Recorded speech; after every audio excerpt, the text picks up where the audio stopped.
I think the easiest approach is you take a look at the so-called fairness doctrine, right, which basically says that if you're a radio network and you have Rush Limbaugh on, who's a conservative, for 3 hours, you must, under the fairness doctrine, have a comparable liberal voice on it 3 hours after Rush to counter what Rush is saying. And here's why the Democrats love the fairness doctrine, which is not the law, but they'd like to make it the law. It's because of what happened earlier this week with the liberal radio station called Air America, which went into bankruptcy for the second time. The bottom line is, when Americans are given a choice in the message, a choice in their information, they trust conservatives more than liberals, and that's why Rush Limbaugh makes millions of dollars and Air America is in bankruptcy. Absolutely, and they've had financial problems for years. But isn't the argument from the other side, to play devil's advocate here, that, look, as Americans, if you're getting your information from only one, let's say you only read one opinion person every week, that's not really a smart thing to do, right? You should be getting all kinds of information from various sources and being able to make up your mind. Isn't that sort of what they're arguing here?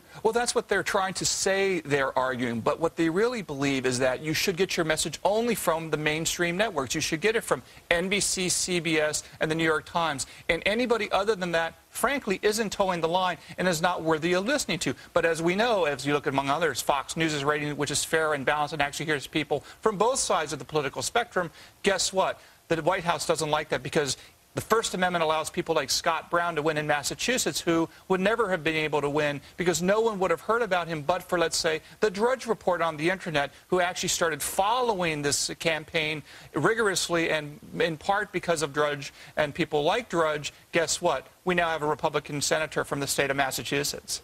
Interesting stuff. Mark Smith, great stuff, and walking down the sort of the constitutional history of this, too, is really fascinating. Mark,